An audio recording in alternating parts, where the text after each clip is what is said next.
The following is a Hoop Ball presentation.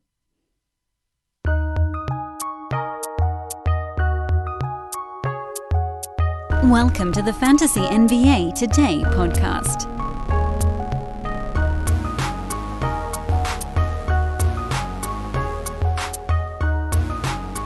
Happy Friday, everyone. You've made it to the end of another week. They said it couldn't be done, and yet here you are. It's Fantasy NBA Today. I am your host, Dan Vespris, and I am joined by, wait, what's that? Is that his entry music? This is where, by the way, I was going to, and I don't know if I'm actually going to put it in or not. We'll find out later, because the actual show intro is probably still fading out. But is that, I want to do this like, I'm not a wrestling fan, but I know that they play the music in the middle of a match, and then someone else comes charging in through the ropes. Wah. Yeah, that's Aaron Bruski. What's up, man? Are you playing my music? I think I'm gonna go find it. I'll put it in. Well, hello. Hi. You want me to? Live. I mean, you know what I'm playing, right? Do you want to try to guess since you can't hear it live? You said it was going to be Baby Shark. No, it's the Mickey's Clubhouse. Is it Hot Dog? Yeah. Hot dog. Hot dog, hot dog. Well, Diggity dog. I want that to be what everyone is thinking as they find out that Brew is on the pod. And this is, by the way, I'm sure everybody, I've had many people say, why the hell don't you and Brew do Friday shows anymore? And it is like 98% on me. My schedule is such an insane, chaotic cluster mess. But we pieced it together. Your child is napping right now. My child is with a babysitter for a couple hours in the middle of the day. And so we get to talk, and I get to hit record while we're doing it. So I don't want to get too deep sidetracked into Bill and Ted, because that happens to us like more times than I get to talk enough. Yeah, well, I think we've had Bill and Ted chats on podcasts like more times than I have fingers. So what I want to do, because I do want to catch up at some point in this podcast, but I know that there's a fan base out there that's like, Brew, I have a million questions for you, and I'm going to try to do my best to put a few of those into little packets, little question quanta or whatever you want to call it. And what week could be better? It's free agency week. You had a cash to value free agent rankings, which is a reality analysis of the best values on the free agent marketplace that folks can check out. That's at hoop-ball.com, at hoopballfantasy if you want to follow that on Twitter. He is, of course, at Aaron Bruski. I am at Dan Vespris. Please do follow all of those aforementioned. But how did that turn out for you? Did the value guys end up on the teams you expected them to?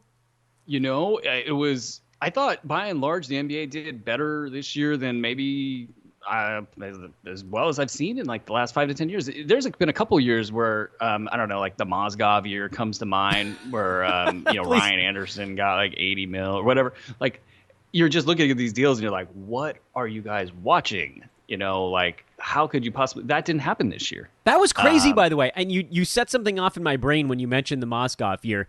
Isn't it weird how often we are all looking at NBA teams and thinking, well, I'm like me. I know for me, I look at them like, well, I'm kind of an idiot and I knew better than that. How could all of you not know better than that? Doesn't it feel calming for you, Brew, to see NBA teams making wise decisions? Shouldn't that just be normal?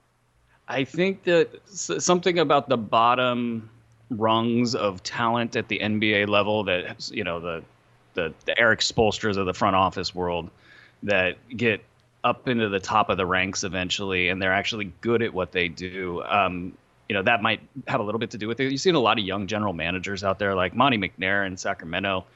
You know, he's definitely somebody that when you watch him speak, you can tell he's definitely younger, but he's got just a lot of acumen and he's just sharp. And right off the bat, he stopped making stupid Kings moves, you know?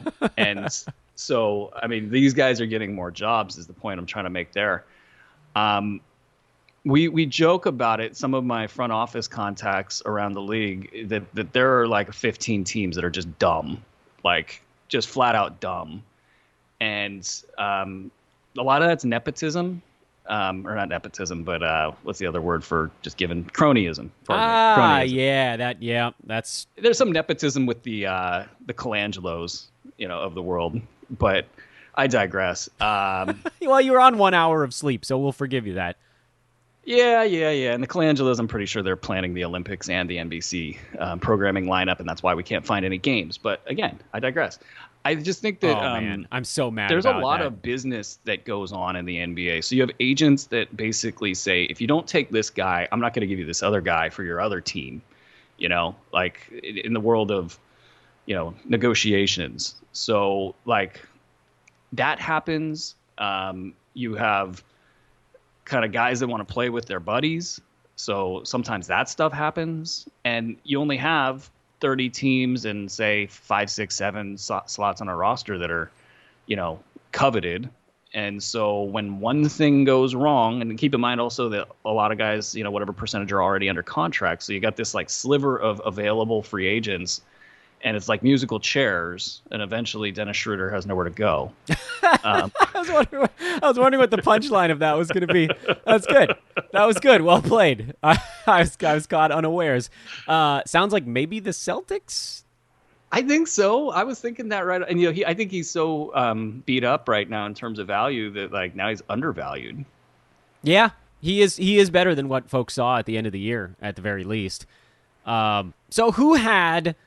This is such a talking head kind of question, but it's still the NBA offseason. So what I'm going to do here, Brew, for you is I'm going to try to, again, separate our discussion today from the reality and the fantasy side of things, because there are kind of two different beasts at play here. Fantasy stuff oftentimes runs almost in direct contrast with reality stuff, and I'll point you directly at the Chicago Bulls, who, did you feel like they had a good free agent week so far, getting Lonzo Ball, getting DeMar DeRozan, even though I think we can safely say that's terrible for everybody's fantasy value? Does that make them better? And how does that, you don't need to just talk about Chicago. Who are some of the winners from a reality standpoint? Who are some of the losers from a reality standpoint? And then we'll segue that into fantasy as we move along. Yeah, no, I'm not a big fan of what Chicago did, because the guard depth in the free agency market was just ridiculous. I want to say it was like 20 guards deep that, you could make a legitimate case that this was somebody you should either go after, or maybe they were really, really good and probably going to be overpaid, and maybe not even really good. They were just sort of good, but, they've got name value and they're going to get overpaid, but they're still players, right?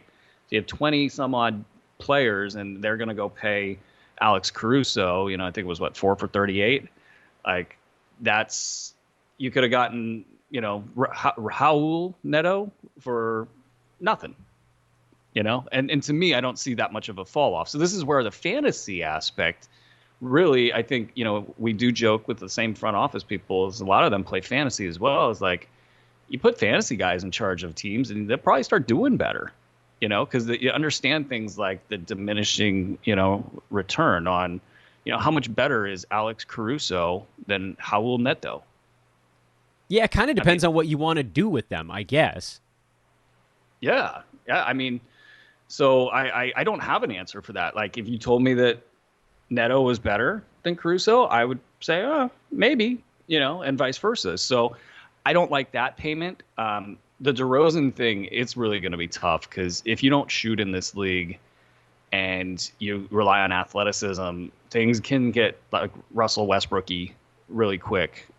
He's a different player, obviously. He does have talent. He's really good inside the three-point line. But when's that going to run out? When's he going to become just an average NBA ball player at that price? But then together, Lonzo, I like Lonzo. I like paying Lonzo. I could see, why some people might not want to pay Lonzo. They might think his on-ball defense is overrated. They might think that, he's not a total offensive playmaker. And so, you're paying this prestige or this high-end price to get him on the team. But I do like the combination of these players together. So while they overpaid for two guys, and it doesn't seem like they're in the Lauri Markkanen business, so I kind of think that's all right, too. So I'm not a huge fan of their offseason, but they're in an interesting destination. My top team, yeah, who's your winner? I think, is the Heat. Really? It's the Lakers or the Heat. And wow, wait a minute, hold on. This is blowing my mind. The Lakers made your list. Yeah. I mean, here's why. Because, like, when you have LeBron and AD, right? So you're just looking for warm bodies that are good, you know? Yeah. And so you don't trot out Wes Matthews, you know, or Yeah, not that warm. Who sticks in your craw for the last year's Lakers team? Who did you hate to watch play other than Jared Dudley? I actually loved watching Jared Dudley play because he'd come That out gives you there. hope, right? Yeah, That and one of us could make the NBA. he'd walk into a 3-pointer and he'd bang his head or his hand against the side of his head with the 3 fingers up towards the sky. That's like my man, Jared Dudley, 55 years and still trucking. But like, who's stuck in your craw? I don't Who's know. the Laker you hated? You know what's weird is fantasy and working as a fantasy analyst has sort of obliterated my regular season Lakers fandom almost completely because for years they haven't had good fantasy players to have on my team. Like I thought about it. I guess I could take this guy, but I'm like, no, that's an idiotic draft pick. I can't do that. The smart part of my brains was telling me I shouldn't go that direction.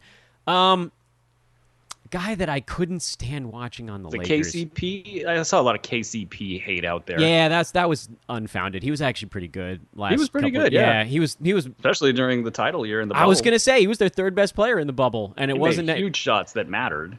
I mean, is this gonna get me in trouble? I really don't like watching Kyle Kuzma, so I'm actually kind of thrilled that they got out from under whatever that situation was.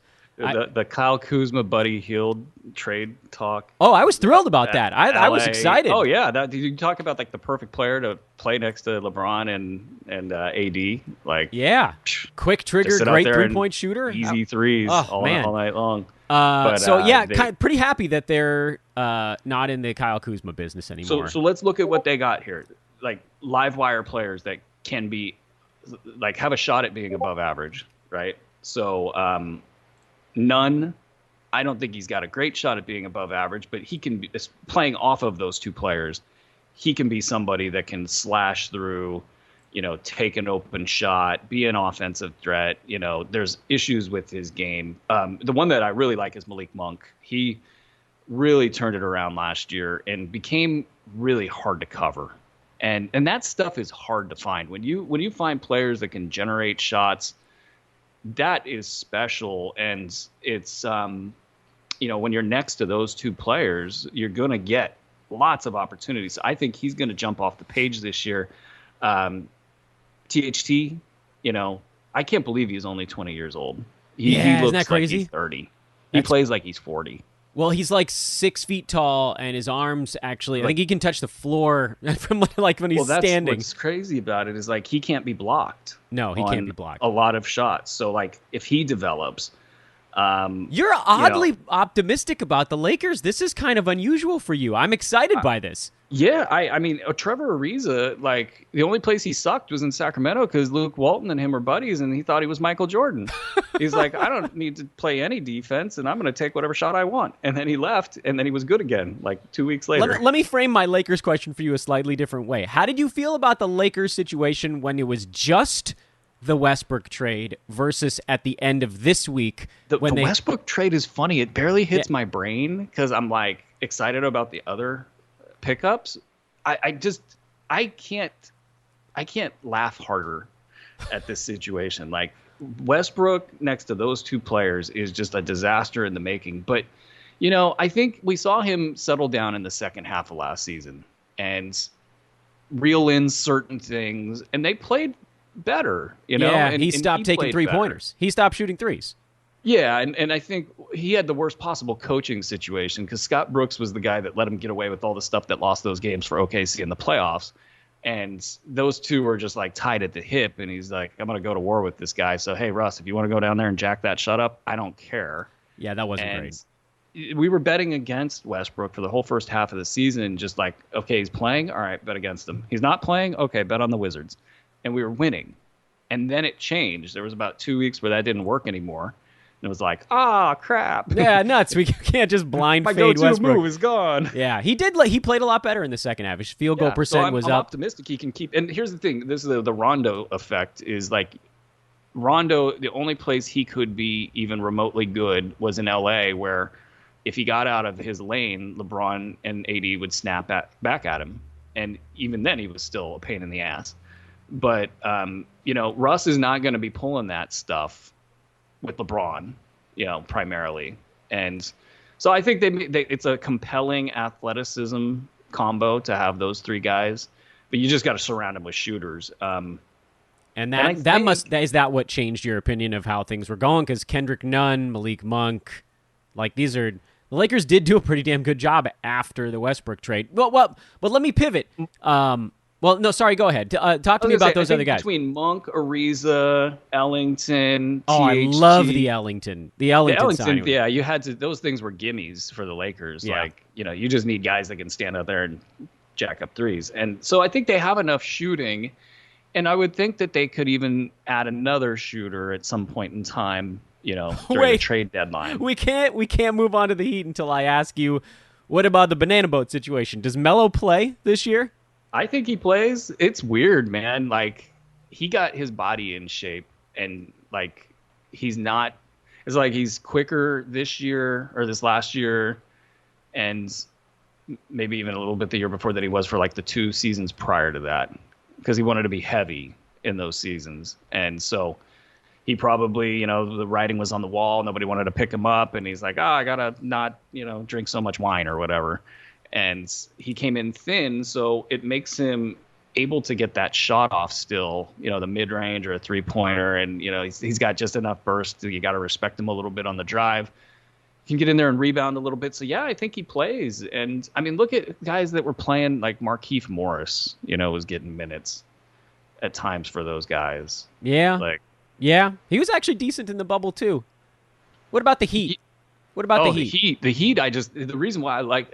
First of all, I had Kyle Lowry and Chris Paul ranked really low in the cash to value ranks because of the high price tag. But with the Heat, what I like about teams is, okay, so let's say you're not like a top 2, top 3 NBA team, but your window is now, right? Your team's aging. You got Jimmy Butler as sort of the centerpiece, and how long is he going to be a dominant player, right? So what do? You're like, okay, I got to figure out an angle here. Like, what's going to make us different than everybody else? And they're like, well, we're just going to get every tough defender that the league has, and we're going to win games 80-78. And so Lowry. I mean, we're talking a defensive alignment of Lowry, Butler. You got PJ Tucker now in the mix, who I don't think he can do this throughout the regular season, but in the playoffs, he was just fine. He was PJ Tucker. He had everything that he had in the previous seasons and was a big reason that they won in Milwaukee. So, and then you got Bam at the back in the back line. And then you can actually, so you lock down a defensive alignment, and then you bring in these offense only guys, and Duncan Robinson, Tyler Hero might be on his way out, but I think he's a good complement. It's like you get enough defenders to let those guys just not get completely exposed. And then they can go out and be the shooting that you need and the playmaking and the ball handling. And I just think it's going to be funny, though. Like, Butler and Lowry and Bam pass up more open shots than, like, any other 3 players in the league. So what is that going to look like, especially in the playoffs when it's like, crunch time? It's going to be fascinating. So I like what they did because they created something that nobody else has, which is this elite defense that could be the difference maker. So you give yourself a 10-20% shot at winning when they didn't have any chance at all. What about a loser in free agency? And this is still on the reality side, just to remind the listeners, we have not yet ventured into the fantasy. And on I'll just throw, not to burst anybody's bubble here, but I think fantasy is still a little too early. And I didn't see, and I'm sure there's been, people have uncovered some fantasy winners here, but I didn't see a lot of winners like right off the bat. A lot of losers. Yeah. It was, and I think that might be correlated to teams doing a good job of placing players where they should be placed, because there's a lot of balance in the league. But anyway, losers, reality. I thought Denver really just, they're a contender, and they bring back Will Barton. I get it. Michael Malone loves him. He's kind of heart and soul of that team a little bit, but he's hard to watch. $16 million a year. It was terrible. That's a lot. And when he's on the floor, he just takes over the tenor of the game. So sometimes that's good. About 30% of the time, 70% of the time, it's bad. And sometimes they had to turn to him because of injuries. But there's guys all over the place that were affordable. Max Strus, what up? So they went with him, and then the Jermichael Green one was just like, come on, guys, you watched him suck all year, and then you turned around and brought him back. What made you think he was gonna and when I say suck, I mean that's kind of harsh, right? But like, it was the lack of effort from a role player. You're a role player, so effort's sort of that's a prerequisite for you to stick around here.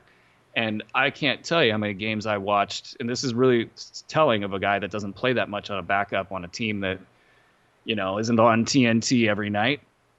And I'm watching Jermichael Green just like effort, letting guys score, letting open threes. And so at any rate, they brought him back. Now they did get Jeff Green, and Austin Rivers was a good signing, but I just think when you're in that kind of high leverage situation, you can't really make mistakes. And the fact they couldn't attract anybody of value, and I know they're up against it with the cap, but they couldn't attract one more player to get them up over the hump. That I thought was a loss. Other than that, New York brought the band back, and they did add Kemba and Fournier. Well, that was the thing. Like, first of all, there's two issues with New York's free agency. Is one, did you really think that the band can win? So like just being so all in that dynamic, you had to add another piece that would like change the equation when, say, Julius Randle doesn't know how to play basketball in the playoffs, and you need somebody else to like take the ball from him and say, hey, I know how to play basketball. You can, once you learn, I'll give the ball to you. That's also harsh. But watching that Knicks series against the Hawks, it was like rudimentary offense that you almost can't make it up that was an NBA team running that kind of stuff, which is Tibbs' calling card. So they add Fournier, who, even if we gave him credit for the Boston Celtics tenure, that was just not good. When I say credit, I'd be like, okay, hey, you joined another team and you're, struggling for whatever reasons. Maybe you deserve a mulligan, but he's not worth half that money this upcoming year. And then they got that for 4 years. So that was a huge swing and a miss. Did you have a loser? I thought the Pels kind of lost. Yeah, that Devontae Graham deal was whack. But I sort of gave them a half pass because they turned Steven Adams into Jonas Valanciunas, and that was a good move at the front end. But then the other stuff, they got nothing really in that Lonzo Ball sign-in trade.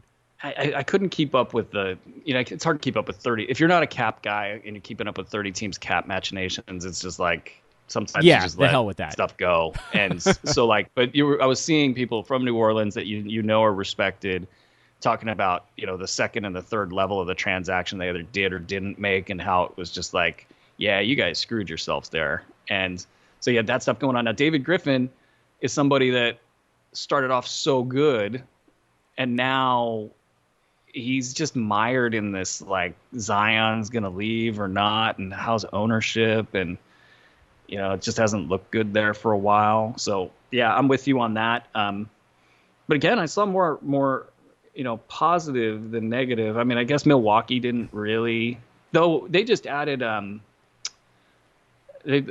what's his name? I think it just happened right Grayson before Allen. we started. Yeah, right before we That's hit record. a big deal for them because he's pretty good now. And it opens up for, who, I'm not going to say his name. Yeah, well, it's fine because our buddy Jonas actually tweeted it out already. So, oh, did he? Yeah, I'm sure Jonas is all about it. We remain on Melton watch forever and ever, and ever. Taylor Jenkins one day. Sack did good. Yeah, I was hoping you'd bring up Sacramento. Rashawn's back. 48. That's a great deal.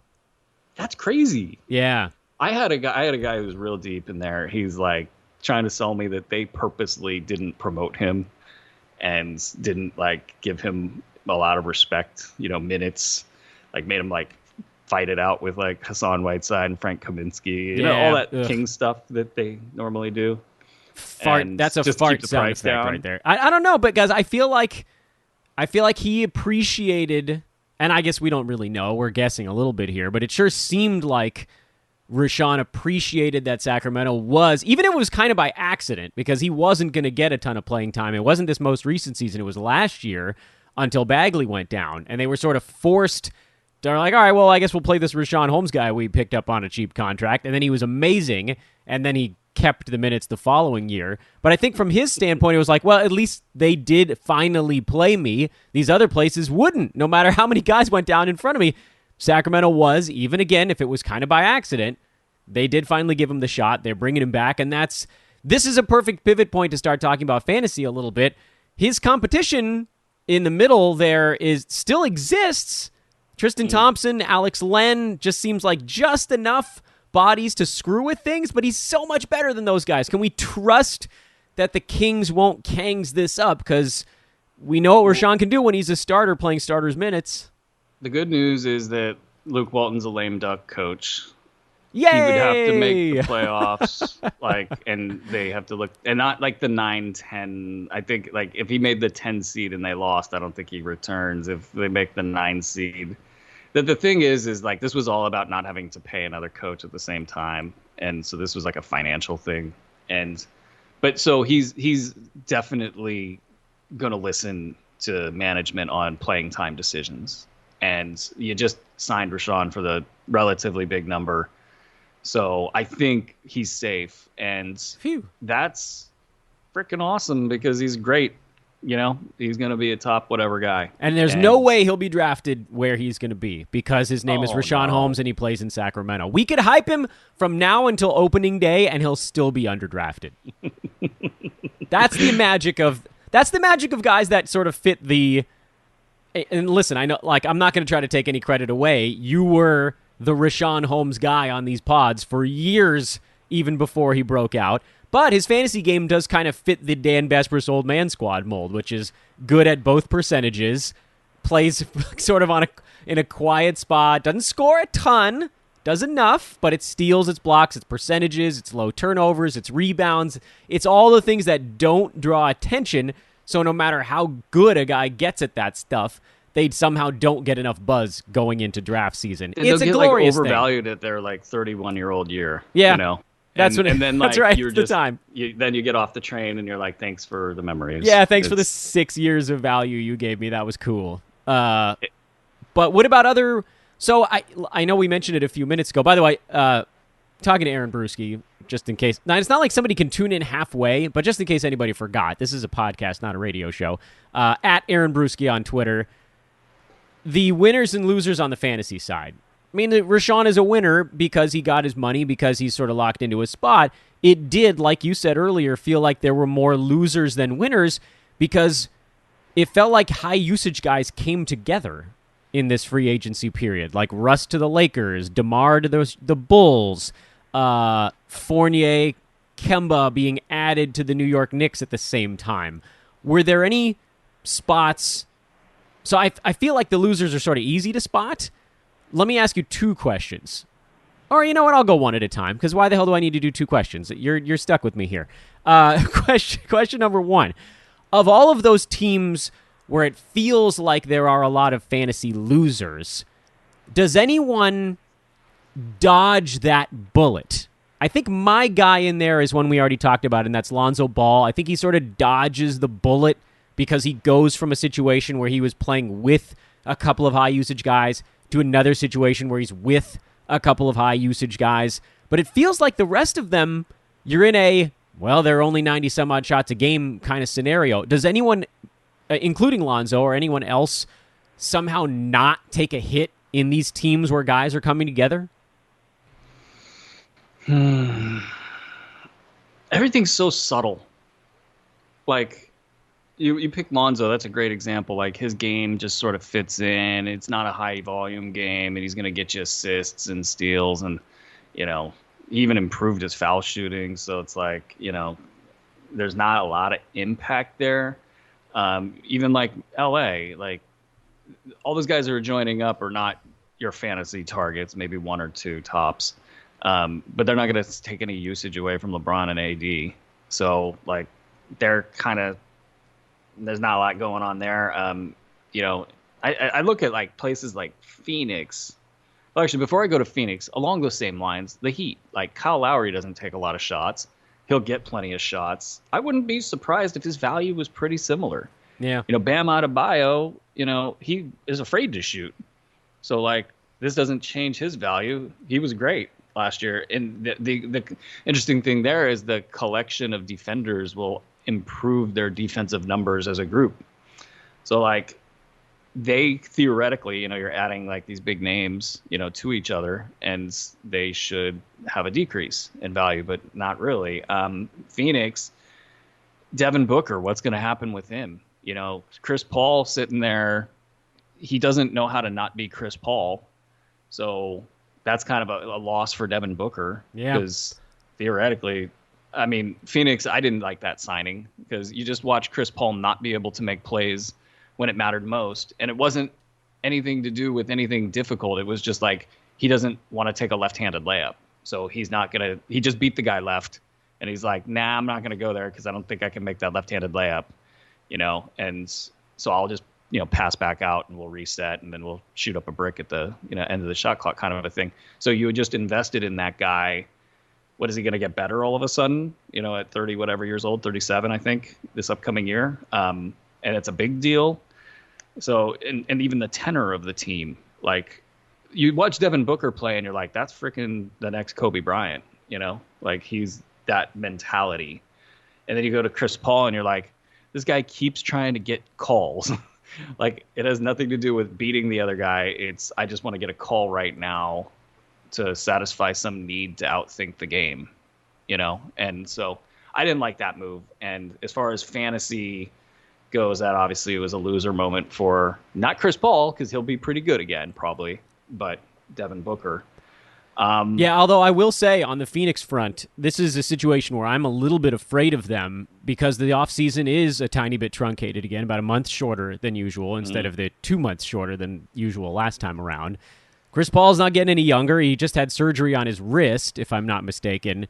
My multi-year Chris Paul as my favorite pick in fantasy run is probably coming to a close this offseason. I don't trust him to play 90+% of his games again this coming year. You almost can't do that, right? Like if you want him to survive for the playoffs, which you presumably this is what you're paying for. Yeah, exactly, because they just proved they can do it, so they don't need to do the big regular season push again. If anything, you want some of these other guys to play, Yep. All right. What about the fringy guys? Sorry, I don't. Phoenix fringy guys in general. Like, is there? Let's see if we can isolate a potential winner on the fantasy front from maybe not. I don't think it's going to come from the big name stuff. What about centers? Is it Max Strus? Dude, but honestly, Max Strus, right after I pimped him as the number 2, and Ira Winderman's like, is Victor Oladipo going to keep his job? Apparently on a minimum, whenever that. Right now, I got it as Strus. Yeah, we'll you wouldn't draft. Nobody should be drafting Victor Oladipo in fantasy this year. Or Strus, if we want to be real. Yeah, or Strus. That's right. I mean, it depends on the side. We'll see. You might have gotten a free one here, guys. I don't know. My love for Max Strus has no bounds at this point. I'm guessing which is probably funny because not. I've only seen there's highlights online, and then I've watched 5 games of his. But the minute that I saw, I was like, oh man, he's good. Like, what's going on here? And then if you look at Miami Heat player commentary on Strus, they're like, yeah, this dude could just flat out ball. And so it's good to be a deeper leagues. We'll go deeper. A degenerate wagerer. Yeah, there you for go. An entire season, because the whole league. And if you're into that sort of entertainment, you can check out our buddies over at mybookie.ag. Sign up for an account using promo code HoopBall today. They don't call you Thunder Dan for nothing. That's right. You see what that was so slick. I'm gonna listen to my own segue there over and over again whenever I'm feeling down about life. Let me ask you about centers. Because this is the one spot I thought maybe this center carousel of late 20s big men that have never fully carved out a spot for themselves, maybe there's something there. And I know we're getting a bit ahead of ourselves because we don't know what sort of things are going to continue to fall into place. But the first center move, I guess, was the Memphis New Orleans trade that sort of flipped Steven Adams and Jonas Valanciunas among some other pieces. But I want to just focus on the big men. Free agency, we saw, or right before free agency, we saw Detroit get off of Mason Plumlee's 3-year deal that after only one of the 3 years, which was kind of weird right from the outset. But now he's in Charlotte, and he took the place of both Cody Zeller and Bismack Biyombo. And then, right when I was looking at Detroit thinking, sweet, like, it's go time. You were going here. Yeah. Kelly Olynyk is signed to be alongside Isaiah Stewart. And then I thought, okay, well, what happens now where Olynyk was? This was this incredible array of dominoes, and none of the dominoes fully made sense. Then Houston brought in Daniel Tice, and these are all, none of these was a short deal. These are all 3 or more. Well, that's not true, because Plumlee only has 2 years left on his, but Olynyk was 3. I think Tice was 4 years on his deal. Do any of these centers maintain or get fantasy value? Because just for looking at last year, that was my thought too. So let me just quickly for the listeners. Rattle them off. I'm going to rattle them off where they were last year, and you can tell me how you're feeling, whether it's sort of arrow up or down or the same kind of thing. Olynyk had an unreal finish in Houston. He now goes to Detroit, where it seemed like Isaiah Stewart was stepping into a bigger role. We don't fully understand. Mason Plumlee had a pretty good year in Detroit. He goes to Charlotte, where they've badly needed anybody in the middle that could play more than 12 games in a row. Shout out Cody Zeller. Or play at all. Shout out Bismack Biyombo. What are they going to do out there? Do they run small? Detroit now has 2. Daniel Tice takes Olynyk's place in Houston.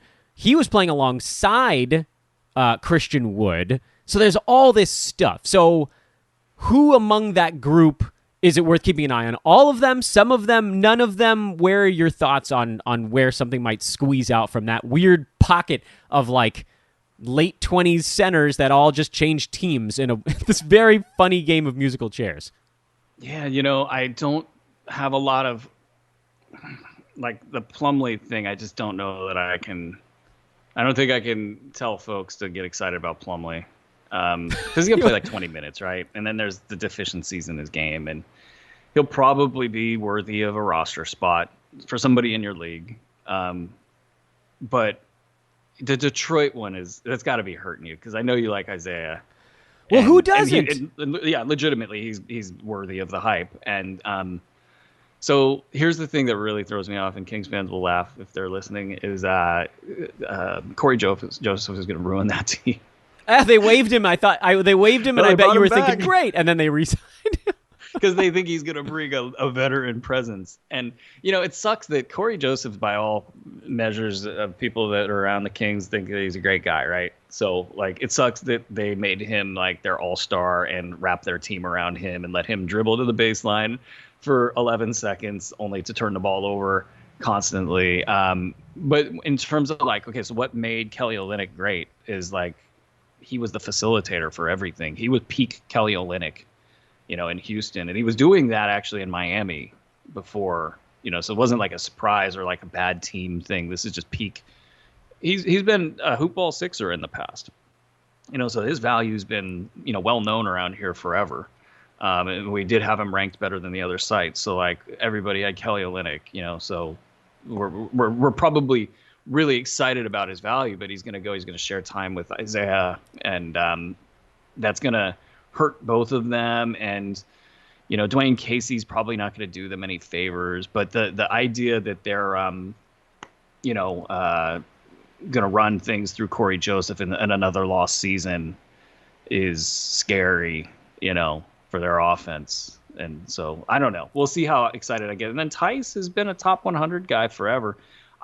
That deal that's a long deal for a guy that I'm like not sure his knee makes it, 2 months. Yeah, and he's already almost 30, despite only getting into the league, I think 3 or 4 years ago. He was already 25, I believe, when he made his NBA debut. And his athleticism is his calling card. So if that goes, then, what else do you really have there? Houston, it's like, did they just like, they're like, okay, we got to fill out the center position for the next 3-4 years and we don't want to pay a lot of money. So who can we get? Oh, that guy. Yeah, that one. Very few of these moves made a ton of reality sense to me. So I'm just like, I'm throwing the reality thing out the window and saying, all right, well, what about the fantasy side? But they're going to be relevant. Yeah, I'd be excited about Tice in a vacuum. Like, okay, I agree. The asset, like, well, he just landed at a spot where like they absolutely need him every night. They need him. Yeah, he steps right into the Olynyk shoes, but he's not going to do as much as Kelly did. No, that run. I mean, what did he finish? Top 25 off the top of my head. Yeah, he was a second rounder after that trade. Like, it's just that's an amazing season. I thought he would get paid more. I thought he'd go someplace where he got to do more stuff. Well, he'll get to do something. Why did he go to Detroit? Why did he go to Detroit? Brutal. I think they'll play him. I think they'll play him alongside Stewart for stretches because Olynyk can space the floor. He can play the 4 if they have to, and that's kind of the spot.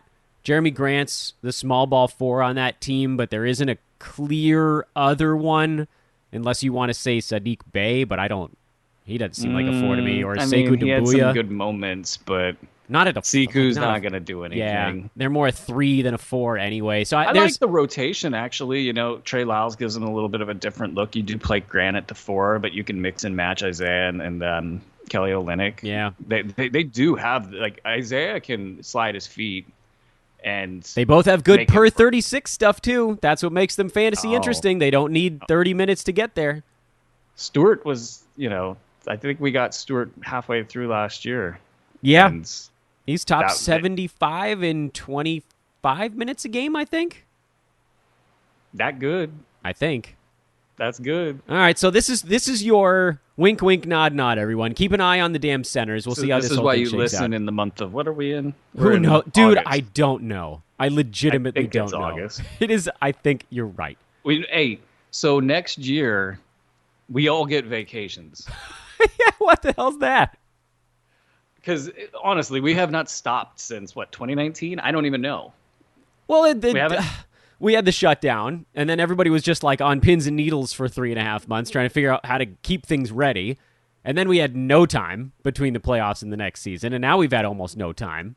Free agency right after the season ended, and now it's basically ready to go into like mock draft and draft time already. I don't know what COVID will play in the actual season. Like it'll still be around. Just nuts. Like it'll still be around. The week off for a team, like. Well, which was hopefully, amazing betting opportunity. It's like the team hasn't played for 8 days, but they're getting rated as if they're better. It's like, okay, yeah, sounds reasonable. Yeah, I don't fully know how it's going to shake out. I feel pretty confident that there's still going to be a lot of that protocol stuff going on, just based on the fact that we're like a little over 2 months away from the season starting. 100,000 cases today. Yeah, I don't want to get too deep into all that stuff. I'm sure that like team vaccination levels, we've heard that there's thresholds where they don't have to miss as much time and they can practice more together and all that stuff. Like Chris Paul coming back in a week during the playoffs versus some of these guys missing 2 to 3 weeks in the regular season. That's a big deal. How you stop an NBA player from going to the clubs? I have no idea. No. I'm like at the end of the day, like these guys are like, I waited my whole life to be 22 or 24 or 26 years old and go to Magic City, or whatever. It's wing time. Like, literally been talking about this since I was 16, and you're telling me I can't go? Hell no. Yeah, get those lemon pepper wings and have a day. Sweet Lou got re-signed. Yeah, Hawks, back to the Hawks. The Hawks tried to mess it up with John Collins, but they had to pay a little bit more, but they survived. They kept Trey. Yeah, they're a decent bunch. Adding Gorgie Jang is a good, solid move for them. Yeah. Fantasy pillar, Gorgie Jang, the wish he got more minutes guy of this decade. He's old, and I didn't have him pegged as old as he is. I want to say he's 34 now. Oh, my God. That means I'm tick, tick, tick, tick, tick, tick, tick, tick, tick, tick. Yeah. I don't even want to do that. You're still under 40, though, right? Yep. I'm squeezing in there. I'm the old man. Yeah, I think you are. I am. I just turned 42. Oh my God. Me and Dr. A, man. Are we the two oldest? I honestly don't know. Hey, if you're out there and you're a fantasy analyst and you're older than Dr. A, well, don't worry. We'll have Steve on the show as we approach draft season as well. Brew, I think Your child is probably getting ready to wake up, and I think we should probably save some stuff for the next appearance. What do you say? Yeah, no, and we're going to do this more regularly, I think. We are. That's the plan. Yeah, no, so I'm excited about that, and I'm excited about more content Yes. that I get to do this year. Yes, we got to throw your ass back in there. I got hit pretty hard with not being able to type is bad for a writer. Is pretty bad. Yeah, not great. Not great, Bob. The hand surgeries from carpal tunnel. I basically typed my fingers out. Nobody would believe that, right? No, it sounds made up. So yeah, no, I'm looking forward to it. It's gonna be fun. Yes, it is. He is Aaron Bruski, the mighty Aaron Bruski, founder of Hoop Ball. I am Dan Bespris, folks. Have a wonderful weekend. Back with you on Monday. We will finish up the Central Division. I think we got the Pacers coming up on Monday's show, which means I got to figure out who the hell actually still is on that team. We just agreed on San Antonio. Oh, yeah. I think they got a lot of value guys, but I don't think they got anybody that's going to make them better. Yeah, I agree. Yeah, they're just like, hey, you guys got a lot of great contracts, but who's actually going to lead this team? DeJounte Murray?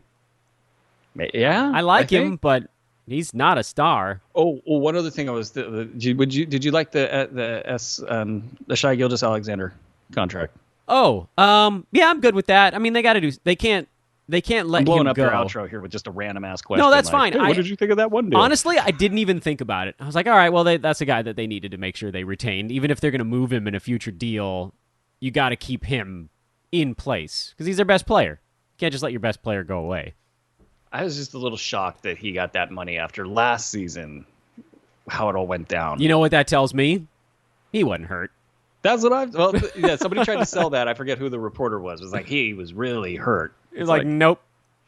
He ain't getting that contract after. Like, if he was hurt for a half year, you'd be like, yeah, maybe there's something there. I don't know if we should back up the truck for this guy with our 51 first-round draft picks or whatever. You can't get away with the Al Horford shutdown when a guy's like 23 or whatever. Shay's trying to, oh, he's too old. He's tired. We got to make up something. With Horford, it was just like, we're trying to trade this guy. We're going to shut him down. Do what you want. We're going to play Dort every other day. Yeah, we're doing it. That's right. We're going to play everybody every other day. And let him shoot 50 times a game. Ty Jerome, you play every other day, too. We got too good when you were on the floor. Theo Maladone, you're every other day. Presti has got such good relationships around the league. This is why everybody talks about him so glowingly. He's got such good relationships around the league that he could just, like, outright tank. Dude, like, that was awful. That was awful in OKC. Not even a consequence of any type. They were a near 500 team when they were playing their guys. Yeah, that was the other thing. It was like the anti-Westbrook. If Al Horford was playing, they were good. Yeah. If not, they were bad. They were horrendous. They had all these accordingly. Oh my goodness. Yeah, we'll talk more about the Thunder on the next appearance. You can book it. Brew, I bid you adieu by wishing you a hot diggity dog of a weekend. Hot dog, diggity dog. He's Aaron Bruski. I'm Dan Bespris. We'll be back with you on Monday. Later.